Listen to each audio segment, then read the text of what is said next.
서울의 밤하늘 아래 한강이 내려다 보이는 스카이 라운지는 대한민국 1%의 권력자들을 위해 존재했다.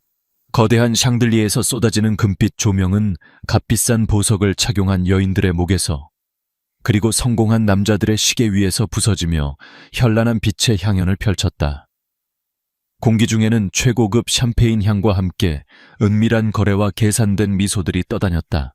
바로 그 순간 라운지의 무거운 문이 열리고 모든 시선이 한 곳으로 쏠렸다. 피처럼 붉은 실크 드레스를 입은 한 여인이 들어섰다. 드레스는 그녀의 완벽한 몸매를 가감없이 드러냈고, 허리까지 내려오는 검고 긴 생머리는 그녀가 걸을 때마다 매혹적으로 흔들렸다.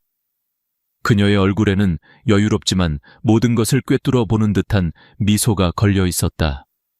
사람들은 숨을 죽였다. 그리고 이내 곳곳에서 나지막한 탄성과 함께 그녀의 이름이 속삭여졌다. 이유진, 마이더스의 여왕 이유진이 돌아왔어. 이유진, 5년 전 혜성처럼 나타나 대한민국 M&A 시장을 뒤흔들었던 전설적인 인물. 그녀의 손을 거친 기업들은 모두 비상했고, 그녀의 반대편에 섰던 이들은 모두 몰락했다. 그러다 돌연 전성기의 정점에서 그녀는 모든 것을 버리고 뉴욕으로 떠났다. 그리고 오늘 그녀는 마치 아무 일도 없었다는 듯 더 강하고 아름다워진 모습으로 이 전쟁터의 한복판에 다시 나타난 것이다. 유진은 자신에게 쏟아지는 시선들을 즐기며 샴페인 잔을 들고 천천히 라운지를 가로질렀다. 그녀는 사냥을 시작한 암표범처럼 우아하고 치명적이었다. 그녀는 이곳의 사업 파트너를 찾으러 온 것이 아니었다. 그녀는 오직 한 사람, 그녀가 잃어버린 가장 중요한 트로피를 되찾으러 온 것이었다. 그녀의 시선이 마침내 목표를 찾아냈다. 창가 쪽 가장 좋은 자리에 앉아있는 한 남자. 대한민국 IT 산업의 심장 넥스트 이노베이션의 총수 권지혁. 그는 5년 전과 다름없이 눈부시게 잘생겼지만 분위기는 완전히 달라져 있었다. 과거 그녀와 함께 있을 때에 그의 눈에는 야망과 뜨거운 열정이 불꽃처럼 타오르곤 했다. 하지만 지금 그의 눈은 깊이를 알 수 없는 차가운 호수와 같았다. 주변의 아첨과 소음에도 아랑곳하지 않은 채 그는 무심한 표정으로 창밖의 야경을 내려다보고 있었다. 유진의 뇌리에서 과거의 기억이 섬광처럼 스쳐 지나갔다. 그의 뜨거운 입술, 그의 품 안에서 느껴지던 심장소리 함께 밤을 새우며 세상을 정복할 계획을 세우던 그 치열했던 밤들. 그녀는 믿었다. 저 차가운 가면 아래 그녀가 알던 그 남자는 여전히 살아있을 것이라고. 그녀는 곧장 그에게 다가가지 않았다.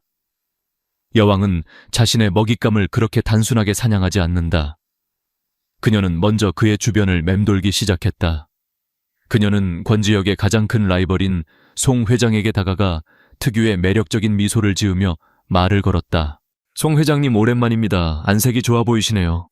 이게 누구야, 이유진 대표 아니신가 소문만 무성하더니 정말로 돌아왔군. 송 회장은 늙은 너구리처럼 웃으며 그녀를 맞았다. 유진은 그의 옆에 자연스럽게 자리를 잡고 그에게만 들릴 듯한 목소리로 속삭였다. 그녀의 시선은 권지혁을 향한 채였다. 요즘 시장이 꽤 재밌게 돌아가더군요. 특히 넥스트 이노베이션의 인공지능 신사업 말이에요. 아주 흥미로운 약점이 보이던데 회장님께서는 어떻게 생각하시는지. 송 회장의 눈이 번뜩였다. 유진은 미끼를 던진 것이다. 그녀가 권지혁을 흔들 수 있는 내부 정보를 가지고 있다는 암시.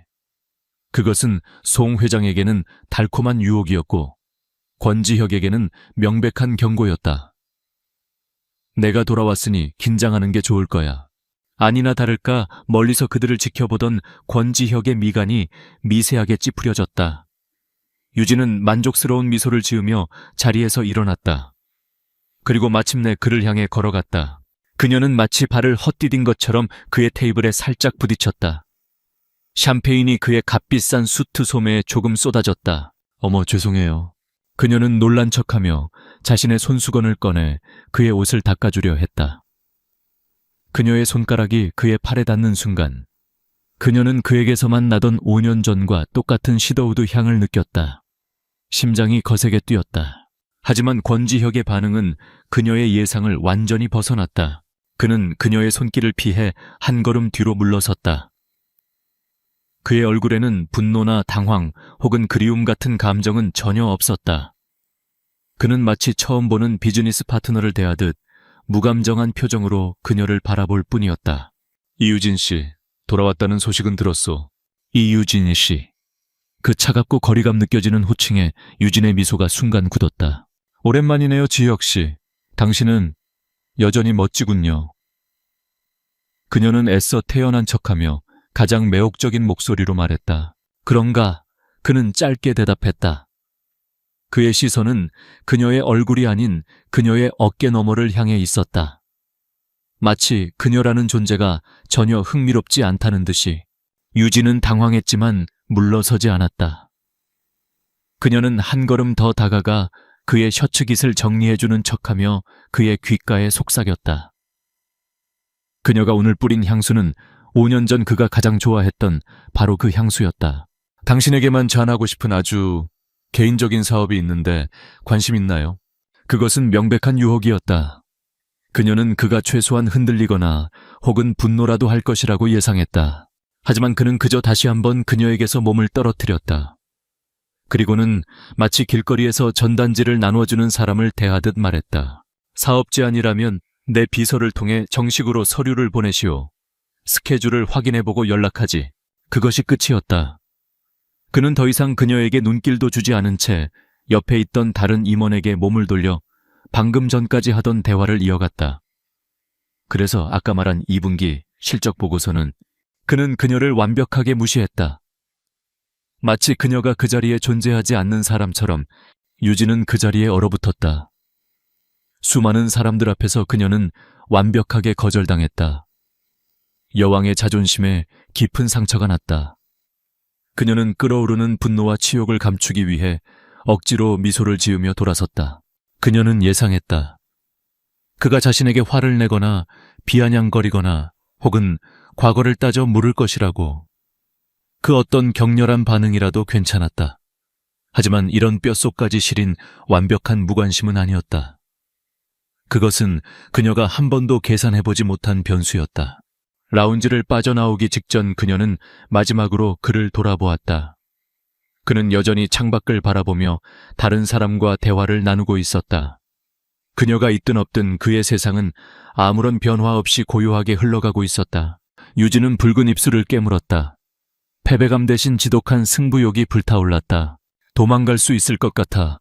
권지혁, 내가 모르는 5년 동안 당신에게 무슨 일이 있었든 상관없어. 나는 반드시 당신을 다시 느끼게 만들 거야.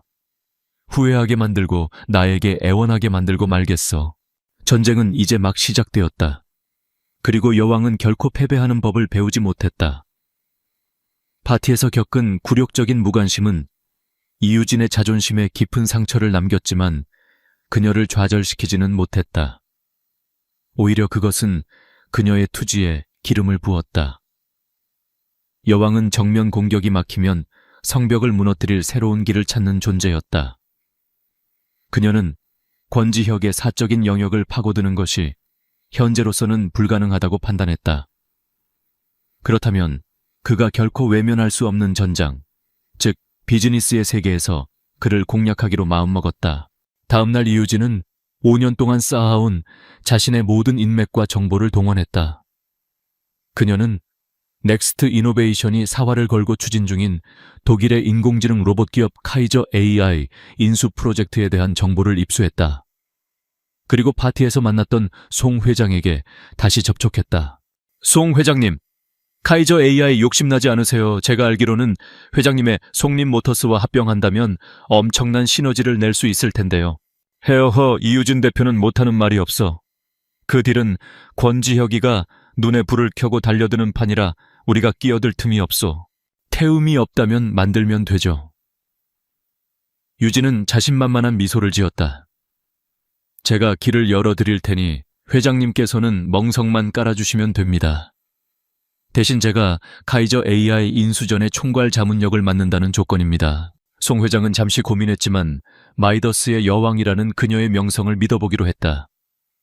며칠 후 송림 모터스는 넥스트 이노베이션보다 훨씬 파격적인 조건으로 카이저 AI 인수전에 뛰어들었다. 그리고 그 배후에 이유진이 있다는 소문이 파다하게 퍼졌다. 권지혁은 순식간에 곤란한 상황에 처했다. 이유진은 그의 전략을 귀신같이 꿰뚫어 보고 있었고 한 발 앞서 그의 길을 차단했다. 그녀의 개입으로 인해 넥스트 이노베이션은 가장 중요한 프로젝트를 눈앞에서 놓칠 위기에 처했다. 결국 권지혁은 선택의 여지가 없었다. 그는 이사회의 압박에 못 이겨 이유진에게 직접 연락했다. 적과의 동침을 선택한 것이다. 그는 그녀에게 속림모터스보다 더 좋은 조건을 제시하며 이번 인수전에 단독 자문이 되어달라고 요청했다. 이유진은 마침내 승리의 미소를 지었다. 그녀는 권지혁의 회사 넥스트 이노베이션의 심장부로 입성하게 된 것이다. 첫 공식 회의가 열리는 날 이유진은 머리부터 발끝까지 완벽한 전사의 모습이었다. 그녀는 더 이상 파티의 여왕이 아니었다. 날카로운 검은색 정장과 안경 너머의 지적인 눈빛은 그 누구도 그녀의 전문성을 의심할 수 없게 만들었다. 현재 넥스트 이노베이션이 제시한 인수 조건은 너무 안일합니다. 카이저 AI의 잠재적 가치를 너무 낮게 평가하고 있어요. 그녀는 회의실에 모인 수십 명의 임원들 앞에서 막힘없이 자신의 분석을 발표했다. 그녀의 프레젠테이션은 완벽했고 그녀의 전략은 대담했다. 그녀는 권지혁이 얼마나 유능한 파트너를 잃었는지를 그의 온몸에 다시 한번 각인시키고 있었다. 권지혁은 팔짱을 낀 채 무표정한 얼굴로 그녀를 바라보고 있었다. 그는 그녀의 능력에 대해서는 인정했다. 계속해보시오. 그의 목소리는 짧고 사무적이었다. 그는 그녀의 어떤 도발에도 개인적인 감정을 드러내지 않았다.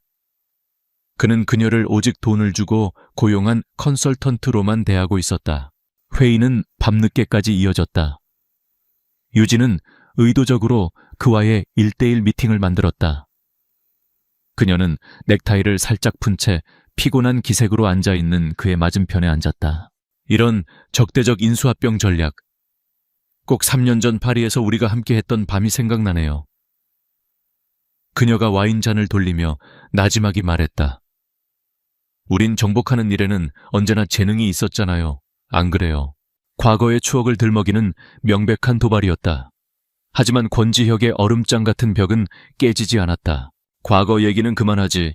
지금은 일하는 시간이니까 보고서의 다음 페이지나 설명해 주시오. 그는 철저하게 공과 사를 구분했다. 유진은 끓어오르는 화를 간신히 참았다. 그녀는 그를 무너뜨리기 위해 더 강력한 한 방이 필요하다고 생각했다. 며칠 후 권지혁의 개인 사무실에서 다시 회의가 열렸다. 유진이 카이저 AI의 내부 정보를 분석한 보고서를 설명하던 중이었다. 똑똑! 김 비서가 조심스럽게 사무실로 들어왔다. 그의 손에는 화려한 꽃다발이 아닌 소박하지만 기품 있는 화병 하나가 들려 있었다. 화병에는 이름 모를 들꽃 몇 송이와 함께 푸른 델피니움 한 송이가 고고하게 꽂혀 있었다. 회장님, 더 블룸에서 배달 왔습니다. 그 순간이었다. 유진은 자신의 눈을 의심했다. 권지혁의 얼음 같던 표정에 아주 미세한 균열이 생기는 것을 보았다. 그의 눈빛이 그 소박한 꽃 한 송이를 향하는 순간 자신에게는 단 한 번도 보여주지 않았던 부드러운 빛으로 물들었다. 그것은 아주 찰나의 순간이었지만 유진은 놓치지 않았다. 그는 회의가 아직 끝나지 않았음에도 불구하고 김 비서에게 손짓했다. 경기도 오늘 회의는 여기까지 하지. 그는 유진에게 양해를 구하지도 않고 일방적으로 회의를 끝내버렸다. 그리고는 자리에서 일어나 마치 세상에서 가장 소중한 보물을 다루듯 조심스럽게 델피니움의 꽃잎을 손가락으로 스쳤다. 그의 얼굴에 떠오른 희미한 미소는 유진이 지난 5년 동안 그토록 다시 보고 싶어 했던, 그러나 결코 자신을 향하지는 않은 미소였다. 유진은 사무실 문 앞에 선 채 그 광경을 멍하니 바라보았다. 자신이 가진 모든 것, 부와 명성, 아름다움, 그리고 그와 나눴던 치열했던 과거까지 동원해도 얻어내지 못했던 그의 감정. 그 모든 것을 저 이름 모를 꽃 한 송이가 너무나도 쉽게 얻어내고 있었다. 그녀의 머릿속에서 경고음이 울렸다. 이것은 단순한 꽃이 아니었다. 이것은 메시지이자 상징이었다. 그녀가 지금까지 보지 못했던 새로운 변수의 등장이었다. 데오블룸, 그게 대체 뭐지? 누가 보낸 거지? 유진의 표정이 차갑게 굳었다. 처음으로 그녀는 자신의 진짜 적이 권지혁의 무관심이 아닐지도 모른다고 생각했다. 그의 굳게 닫힌 심장 안에는 어쩌면 이미 다른 주인이 자리 잡고 있는지도 모른다. 그녀의 눈빛에 지독한 질투와 함께 새로운 전의가 불타올랐다. 이제부터는 단순한 유혹이 아니었다. 진짜 전쟁의 시작이었다. 이유진의 사전에는 기다림이라는 단어는 없었다. 그녀는 그날 사무실을 나오자마자 자신의 비서에게 단 한 문장을 지시했다. 디오블룸 더 블룸이라는 것과 그곳의 대표인 한채원이라는 여자에 대해 알아봐. 권지혁과 관련된 모든 것을, 아주 사소한 것 하나까지도. 결과는 반나절도 되지 않아 그녀의 책상 위에 올라왔다. 보고서의 내용은 간단했다. 더 블룸은 상업적인 대형 꽃집이 아닌 오직 VVIP 고객들의 예약만으로 운영되는 프라이빗 플라워 워크숍이었다. 그리고 대표인 한채원은 최근 플로리스트들 사이에서 가장 주목받는 시니의 아티스트였다. 보고서의 마지막 장, 권지혁과의 관계를 서술한 부분에서 유진의 눈빛이 날카로워졌다. 권지혁 회장은 1년 전부터 더 블룸의 개인 고객이었으며 매주 정기적으로 한채원 대표와 개인적인 만남을 가지고 있음. 업무적인 연관성은 발견되지 않음. 유진은 보고서를 내려놓았다. 심장이 차갑게 식는 것 같았다. 그녀의 예상보다 두 사람의 관계는 훨씬 더 깊고 개인적이었다. 권지혁이 자신에게 보였던 그 찰나의 부드러운 눈빛은 단순한 고객이 플로리스트에게 보내는 호의가 아니었던 것이다. 한채원? 유진은 그 이름을 입안에서 굴려보았다. 이제 적의 이름과 얼굴이 명확해졌다. 그녀는 자신의 전략을 수정해야만 했다. 권지혁의 닫힌 성문을 공격하는 것만으로는 부족했다. 성벽을 에워싸고 있는 저 한채원이라는 이름의 낯선 꽃부터 짓밟아 버려야 했다. 그녀의 머릿속에서 질투라는 이름의 가장 원초적이고 효과적인 전략이 세워지기 시작했다. 기회는 생각보다 빨리 찾아왔다. 그녀가 성공시킨 카이저 AI의 인수발표 기자회견이 며칠 뒤에 열릴 예정이었다. 그리고 그 중요한 행사의 공간 전체를 장식하는 플라워 디렉터로 바로 한채원이 선정되었다. 행사 당일 유진은 평소보다 일찍 행사장에 도착했다. 행사장 중앙에는 한채원의 작품인 거대한 플라워 인스톨레이션이 위용을 드러내고 있었다. 수백 송이의 흰색 카라와 푸른 델피니움이 어우러져 마치 꿈속의 숲처럼 신비롭고 아름다운 분위기를 자아내고 있었다. 예술적이고 고고하며 상업적인 그 어떤 장식보다도 강렬한 존재감을 뿜어내고 있었다. 유진은 그 작품을 보며 속으로 코웃음 쳤다. 고상한 척하기는. 그녀는 행사장 세팅을 점검하는 척하며 자연스럽게 작품 근처로 다가갔다. 그리고 자신의 비서와 대화를 나누는 척하며 들고 있던 진한 에스프레소 잔을 실수로 놓쳤다. 촤! 검붉은 커피가 순백의 카라 꽃잎 위로 그대로 쏟아졌다. 가장 아름답고 중요한 중앙 부분이 추악한 얼룩으로 뒤덮였다. 에어머나. 유진은 놀란 척 비명을 질렀다. 그 소란의 작품을 마지막으로 점검하고 있던 한채원이 달려왔다. 자신의 작품이 망가진 것을 본 그녀의 얼굴이 하얗게 질렸다. 이게 어떻게 된 일이죠? 조회송해요, 한채원 씨. 유진이 위선적인 미소를 지으며 말했다. 제가 잠시 발을 헛디뎌서 정말 어쩌죠 이렇게 중요한 행사에. 하지만 걱정 마세요. 제가 이미 국내 최고의 플라워 샵에 연락해서 이 자리에 어울리는 더 크고 화려한 작품으로 교체해달라고 요청했으니까요.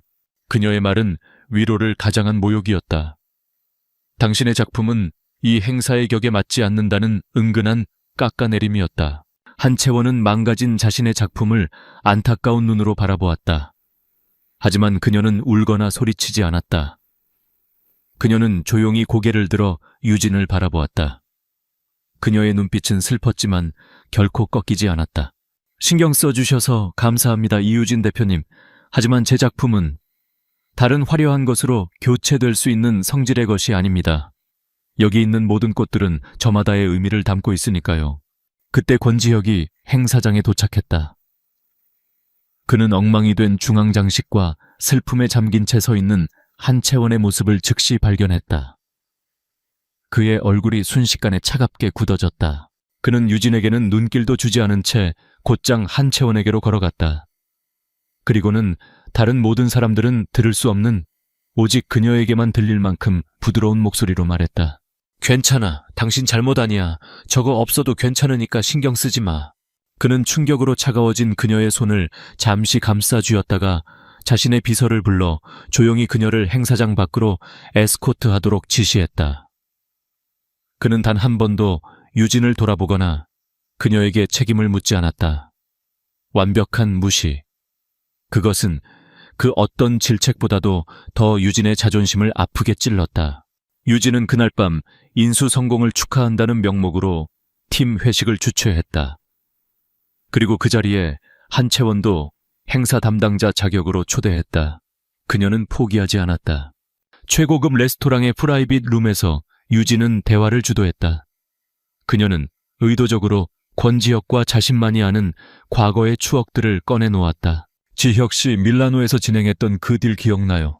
당신 거기 레스토랑의 오소부코를 정말 좋아했잖아요. 우리 그때 거의 매일 밤을 새우면서.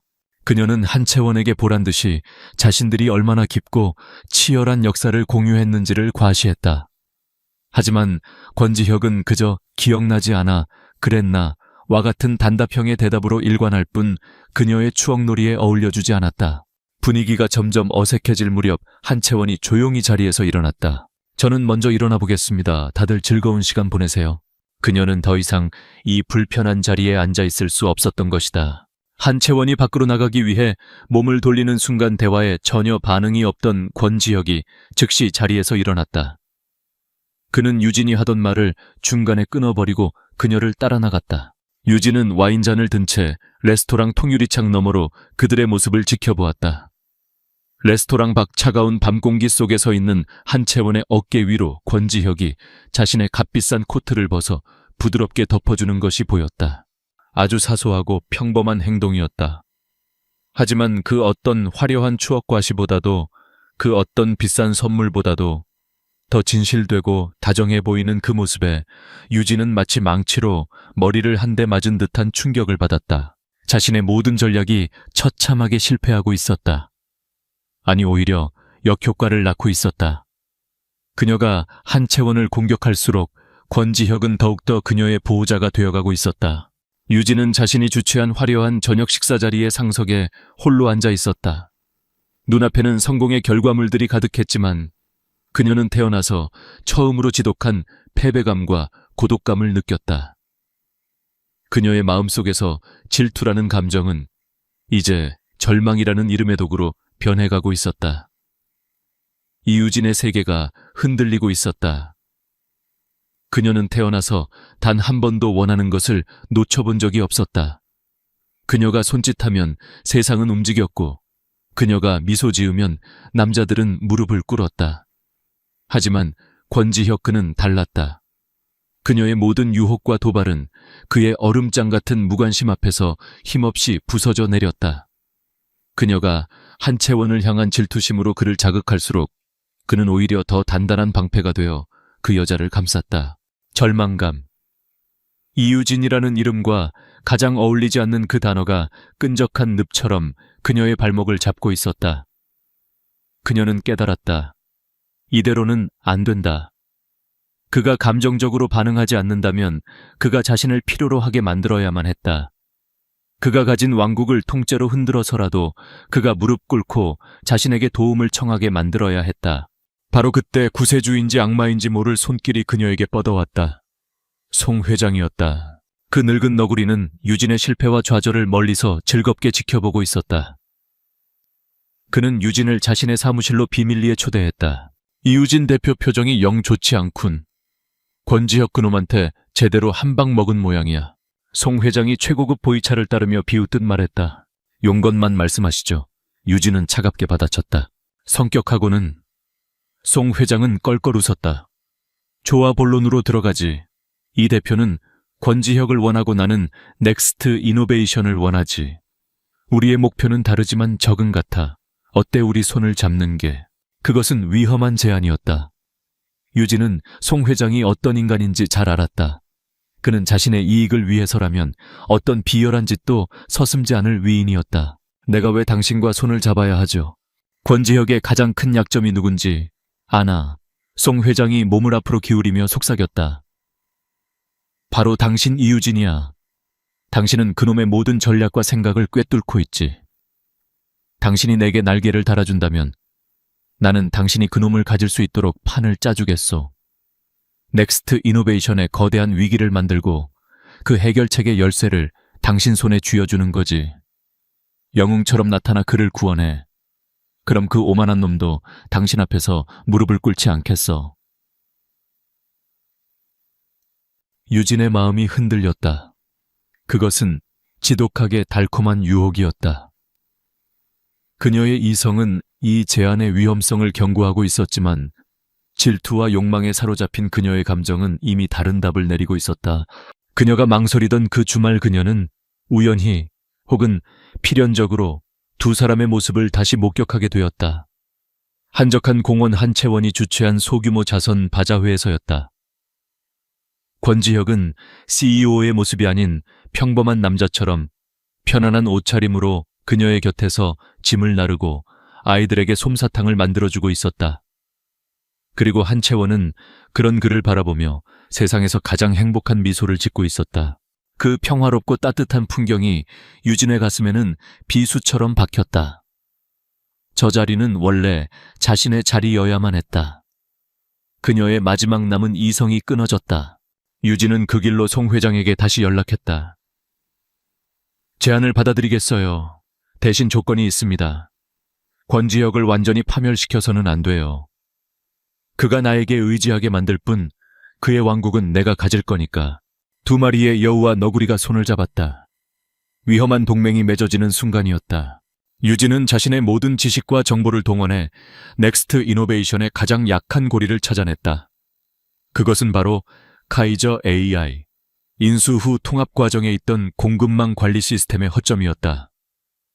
그녀는 송 회장의 자금력을 이용해 넥스트 이노베이션의 핵심 부품을 공급하는 작은 해외 업체 몇 군데를 비밀리에 사들였다. 그리고 그녀는 공격을 시작했다. 그녀는 마치 교향곡을 지휘하듯 치밀하고 정교하게 위기를 조작했다. 그녀가 사들인 부품 업체들은 갑자기 납품을 지연시키거나 불량이 섞인 부품을 보내기 시작했다. 아주 사소하고 우연처럼 보이는 실수들이었다. 하지만 그 작은 실수들이 모여 넥스트 이노베이션의 거대한 생산 라인 전체를 마비시키기 시작했다. 동시에 그녀는 월스트리트의 저널리스트에게 익명으로 정보를 흘렸다. 넥스트 이노베이션의 신기술에 심각한 결함이 발견되었다는 내용의 아주 그럴싸한 루머였다. 효과는 즉각적으로 나타났다. 넥스트 이노베이션의 주가가 흔들리기 시작했다. 해외 투자자들이 동요했고 신제품 출시를 앞두고 있던 파트너사들의 항의 전화가 빗발쳤다. 권지혁과 그의 팀은 갑자기 터진 문제들을 해결하기 위해 밤낮 없이 뛰어다녔지만 문제의 원인을 찾을 수가 없었다. 모든 것이 마치 불운한 사고처럼 보였기 때문이다. 권지혁은 이것이 단순한 사고가 아니라 누군가의 의도적인 공격이라는 것을 직감했다. 하지만 그는 그 배후에 한때 자신의 심장이었던 이유진이 있을 것이라고는 꿈에도 상상하지 못했다. 같은 시각 자신의 펜트하우스에서 이유진은 태블릿 PC로 곤두박질치는 넥스트 이노베이션의 주가 그래프를 내려다보고 있었다. 그녀의 얼굴에는 싸늘한 만족감과 함께 아주 미세한 죄책감이 스쳐 지나갔다. 한때 그와 함께 만들었던 꿈의 성을 이제 그녀가 자신의 손으로 무너뜨리고 있었다. 따르릉. 송 회장에게서 걸려온 전화였다. 이 대표 역시 대단하군. 1단계는 완벽한 성공이야. 이제 권지혁 그놈도 슬슬 패닉 상태에 빠졌을걸. 2단계를 시작할 준비는 되었나? 유진은 창밖의 도시를 내려다보았다. 수많은 빌딩들이 만들어내는 불빛이 마치 자신이 조종하는 거대한 체스판처럼 보였다. 그녀는 깊은 숨을 한번 들이마셨다. 이미 루비콘 강을 건넜다. 이제 돌아갈 길은 없었다. 물론이죠, 회장님. 그녀의 목소리에는 한치의 망설임도 없었다. 이제 여왕이 직접 나설 차례니까요. 혼돈. 그것이 현재 넥스트 이노베이션의 상황을 설명하는 가장 정확한 단어였다. 생산 라인은 멈췄고 주가는 폭락했으며 투자자들은 등을 돌리고 있었다. 권지혁은 수십 개의 모니터가 켜져 있는 비상 상황실에서 며칠째 밤을 새우고 있었다. 그의 날카롭던 턱선은 수염으로 거칠어졌고 완벽하게 다려져 있던 셔츠는 구겨져 있었다. 하지만 그의 눈만은 폭풍의 눈처럼 고요하고 냉철하게 빛나고 있었다. 그는 이 모든 혼란이 치밀하게 계획된 공격이라는 것을 알고 있었다. 하지만 적은 보이지 않았다. 마치 유령처럼 적은 그의 제국의 가장 약한 부분만을 정확하게 공격하고 사라졌다. 바로 그때 그의 비서가 다급하게 뛰어들어왔다. 회장님, 이유진 대표님께서 찾아오셨습니다. 지금 당장 만나 뵙고 싶으시다고. 권지혁의 눈빛이 차갑게 가라앉았다. 그녀는 하필 이 타이밍에 이 혼돈의 한복판에 나타난 것이다. 잠시 후 이유진이 상황실 안으로 들어섰다. 그녀는 마치 아무것도 모른다는 듯 걱정이 가득한 얼굴을 하고 있었다. 지혁 씨, 이게 다 무슨 일이에요? 뉴스 보고 너무 놀랐어요. 당신이 이렇게 힘든 상황에 처해 있을 줄은. 그녀의 목소리는 진심 어린 염려로 가득 차 있었지만 그녀의 눈빛 깊은 곳에서는 숨길 수 없는 만족감이 희미하게 빛나고 있었다. 권지혁은 그녀의 위선을 꿰뚫어 보고 있었지만 아무 말도 하지 않았다. 그는 그저 지친 목소리로 물었다. 용건이 뭐지, 이유진 씨? 보다시피 지금은 한가하게 담소를 나눌 상황이 아니라서 도와주러 왔어요. 유진이 말했다. 그녀는 자신이 준비해온 태블릿 PC를 켜서 그의 앞에 내밀었다. 화면에는 현재 넥스트 이노베이션이 겪고 있는 모든 문제의 원인과 그에 대한 완벽한 해결책이 일목요연하게 정리되어 있었다. 그녀는 마치 이 사태를 미리 예견이라도 한 듯 모든 것을 준비해온 것이다. 공급망 문제는 제가 가진 해외 네트워크를 이용하면 24시간 안에 해결할 수 있어요. 월스트리트의 루머는 제가 직접 나서서 당신 회사의 기술력에 대해 보증하면 잠재울 수 있고요. 투자자들은 제가 설득하죠. 저 이유진의 이름을 걸고. 그것은 거부할 수 없는 제안이었다. 그녀는 현재 권지혁이 가진 모든 문제에 대한 유일한 해답이었다. 권지혁은 그녀가 내민 태블릿 PC를 잠시 내려다보았다. 그리고는 천천히 고개를 들어 그녀를 바라보았다. 그의 눈빛은 더 이상 차갑거나 무심하지 않았다. 그 안에는 깊은 피로감과 알 수 없는 슬픔이 담겨 있었다. 조건이 뭐지? 그가 물었다. 조건, 유진이 웃었다. 내 조건은 언제나 하나뿐이었잖아요, 지혁 씨. 그녀는 그의 책상 위로 몸을 기울여 그의 넥타이를 부드럽게 잡아당겼다. 그녀의 목소리는 꿀처럼 달콤하고 뱀처럼 유혹적이었다. 나에게 돌아와요.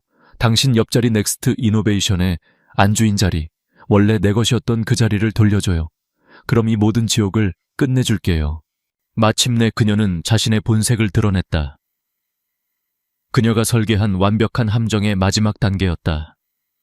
그가 가진 모든 것을 빼앗고 그를 절망의 나락으로 떨어뜨린 뒤 구원자의 모습으로 나타나 그의 몸과 마음을 모두 차지하는 것. 권지혁은 그녀의 손길을 뿌리치지 않았다.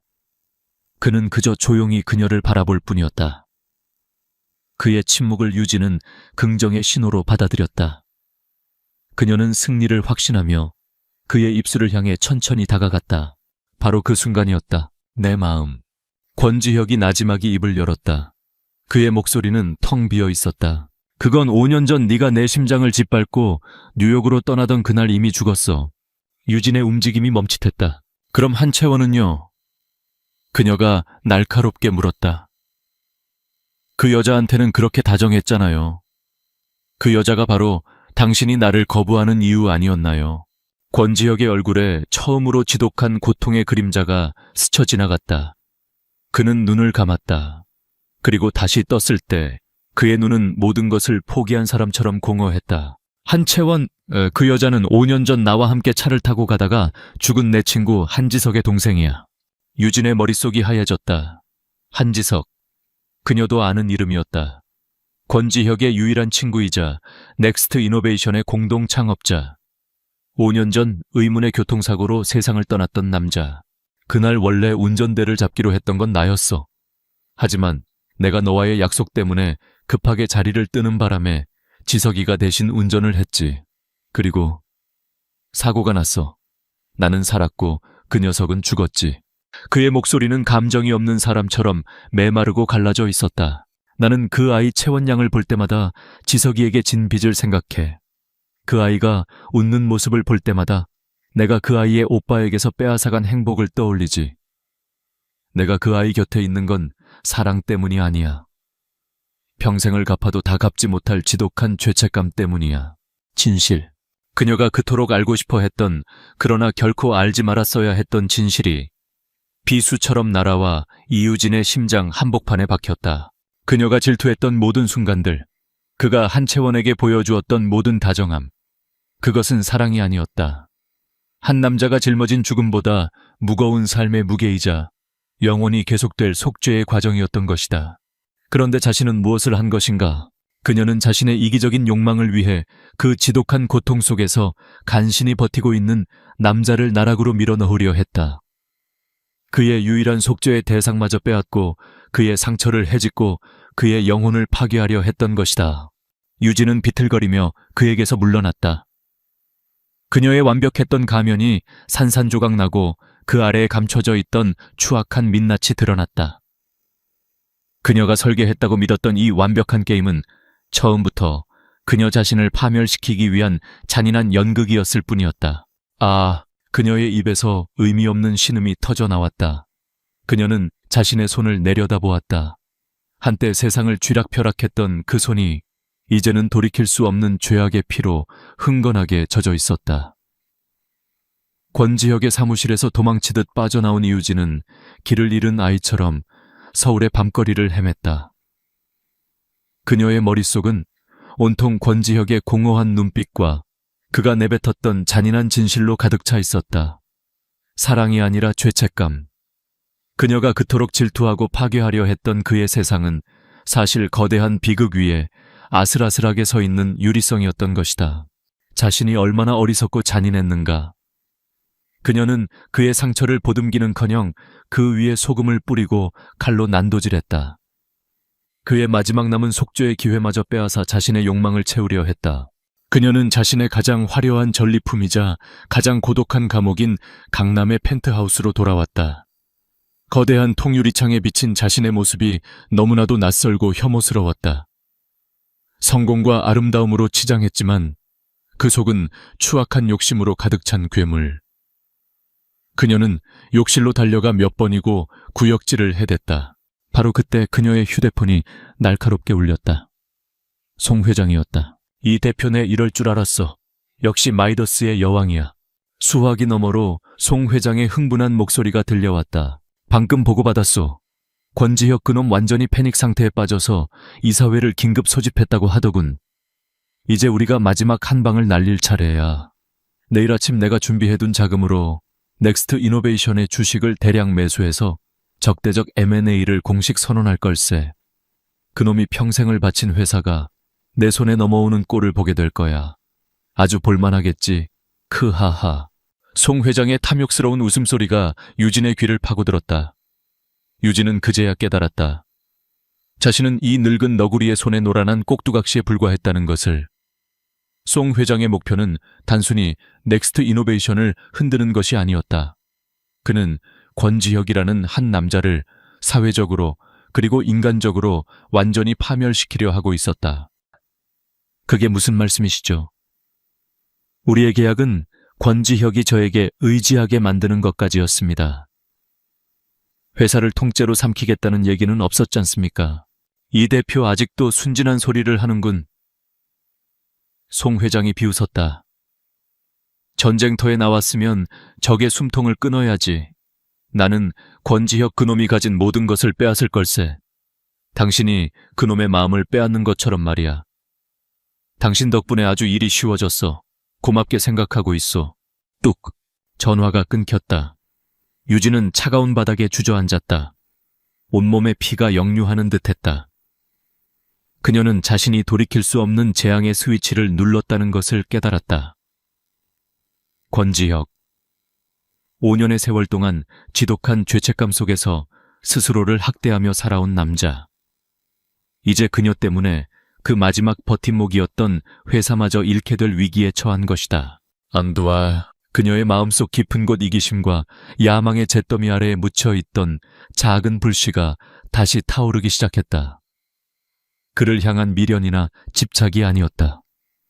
한때 미치도록 사랑했던 한 남자에 대한, 그리고 자신의 잘못에 대한 최소한의 책임감이었다. 그녀는 무너진 여왕의 자리에서 비틀거리며 다시 일어섰다. 눈물을 닦았다.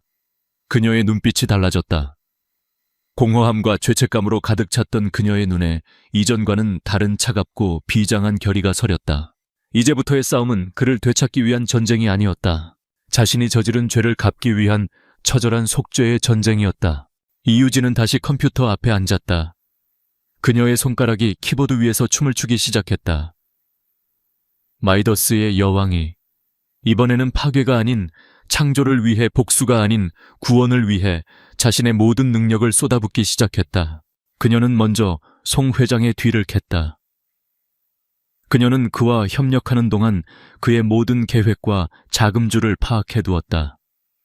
그녀는 송 회장이 페이퍼 컴퍼니를 통해 불법 비자금을 조성하고 주가를 조작한 혐의가 있다는 것을 알고 있었다.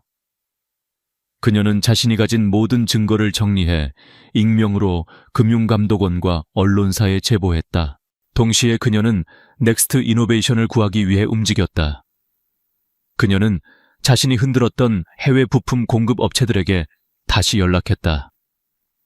이번에는 송 회장이 아닌 그녀 자신의 이름으로 더 좋은 조건을 제시하고 설득했다.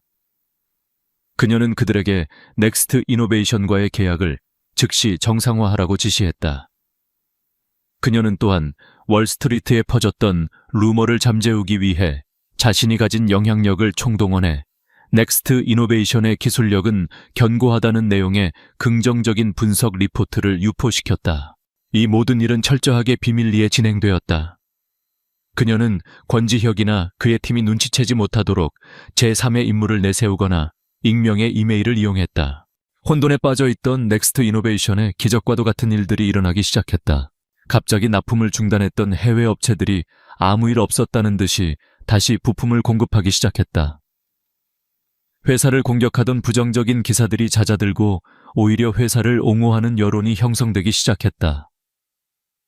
그리고 결정적으로 적대적 M&A를 선언하려던 송 회장의 송림모터스가 갑작스러운 검찰의 압수수색과 세무조사를 받게 되면서 모든 계획이 중단되었다.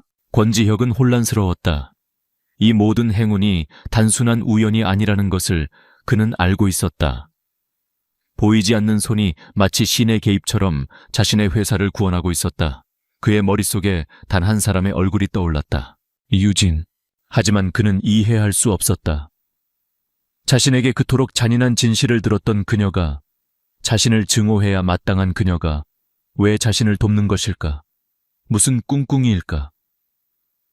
그의 머릿속은 복잡했지만 5년 만에 처음으로 그의 얼어붙었던 심장에 죄책감이나 공허함이 아닌 다른 감정이 피어났다. 그것은 아주 희미한 호기심과 어쩌면 희망이라는 이름의 감정이었다. 같은 시각 이유진은 자신의 펜트하우스에서 밤을 새우고 있었다. 그녀는 지쳐 있었지만 눈은 그 어느 때보다도 맑게 빛나고 있었다. 그녀는 송 회장의 공격을 막아냈고 넥스트 이노베이션에 급한 불을 껐다. 그녀는 책상 서랍 깊숙한 곳에서 낡은 사진 한 장을 꺼내 들었다. 5년 전 그와 함께 찍었던 사진이었다. 사진 속에서 두 사람은 세상을 다 가진 것처럼 행복하게 웃고 있었다. 사진 위로 그녀의 눈물 한 방울이 떨어졌다. 그녀는 더 이상 그를 되찾으려 하지 않았다. 그녀는 이제 그럴 자격이 없다는 것을 알았다. 그녀가 하는 이 모든 일은 단지 그에 대한 미안함과 돌이킬 수 없는 과거에 대한 자신만의 속죄일 뿐이었다.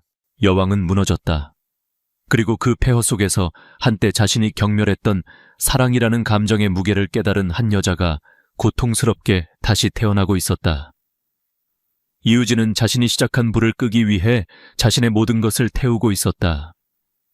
송 회장의 1차 공격을 막아냈지만 그녀는 그가 코너에 몰린 쥐처럼 더욱더 위험한 발악을 할 것이라는 것을 알고 있었다.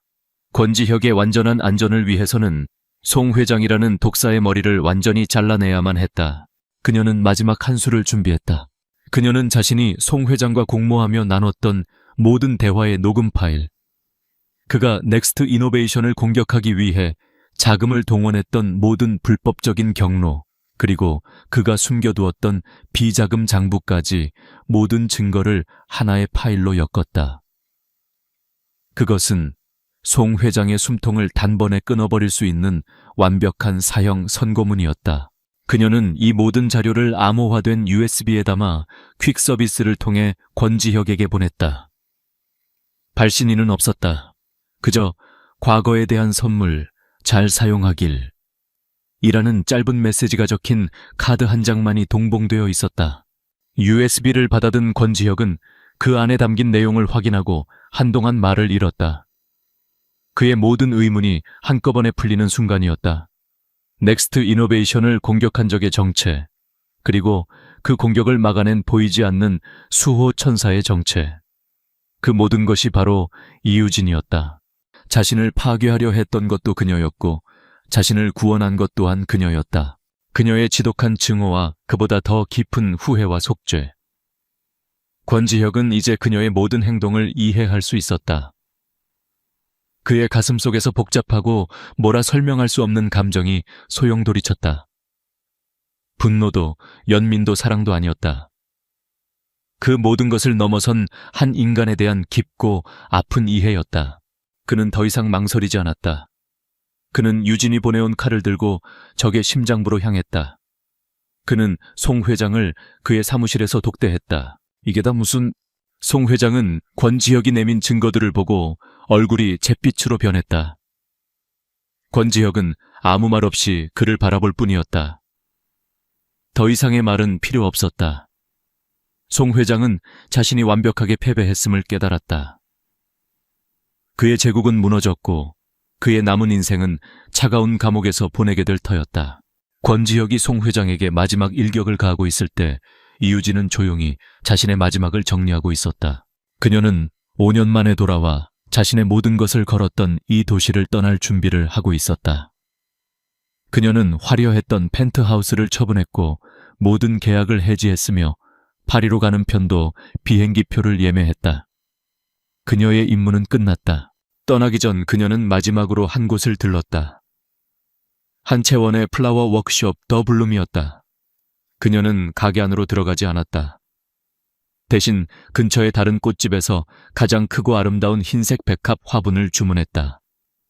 순결 그리고 진심 어린 사과의 의미를 담은 꽃이었다. 그녀는 당신의 오빠와 당신의 평화를 위해 라는 익명의 카드를 써서 화분과 함께 가게 앞으로 배달시켰다. 그것이 그녀가 한채원과 그리고 이 지독했던 과거에 바치는 마지막 사죄였다. 모든 것을 마친 권지혁은 미친 듯이 이유진을 찾아 헤맸다.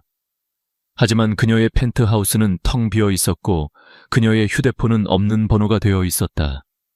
그녀는 나타났을 때처럼 연기처럼 사라져버린 후였다. 그때 그의 비서에게서 연락이 왔다. 한채원 씨의 가게 앞으로 익명의 기증자가 보낸 거대한 백합 화분이 배달되었다는 소식이었다. 권지혁은 모든 것을 깨달았다. 그녀가 정말로 영원히 떠났다는 것을. 같은 시각 다른 공간. 권지혁은 자신의 사무실에 홀로 서서 텅 빈 도시의 야경을 내려다보고 있었다. 그의 손에는 유진이 보낸 짧은 메시지가 적힌 카드가 들려 있었다. 그의 회사는 살아남았고 그의 명예는 지켜졌다. 하지만 그의 심장은 마치 중요한 조각 하나가 영원히 사라져버린 것처럼 공허했다. 5년간 그를 짓눌렀던 죄책감의 무게는 조금 가벼워졌지만 이제 그 자리에는 이유진이라는 이름의 아프고 시린 그리움이 새로이 자리 잡았다. 그는 그녀가 자신을 파괴하려 했던 것은 용서할 수 없었지만 그녀가 자신을 구원한 것 또한 잊을 수 없었다. 그렇게 그의 시간은 복잡한 감정의 소용돌이 속에서 다시 흐르기 시작했다. 같은 하늘 아래 인천국제공항. 이유진은 작은 캐리어 하나만을 끈 채 출국 게이트를 향해 걷고 있었다. 그녀는 더 이상 사람들의 시선을 압도하던 붉은 드레스 차림이 아니었다. 흰 셔츠에 청바지 화장기 없는 얼굴. 마이더스의 여왕이라는 무거운 갑옷을 벗어던진 그녀의 모습은 오히려 더 자유롭고 편안해 보였다. 그녀는 마지막으로 자신이 떠나온 도시의 불빛을 돌아보았다. 그녀의 얼굴에 후회나 미련이 아닌 조용하고 옅은 미소가 떠올랐다. 그녀는 그를 파멸시키려 했고 또한 그를 구원했다. 그리고 그 과정에서 그녀는 마침내 자기 자신을 올가매던 지독한 집착으로부터 스스로를 구원했다. 그녀는 더 이상 뒤를 돌아보지 않았다.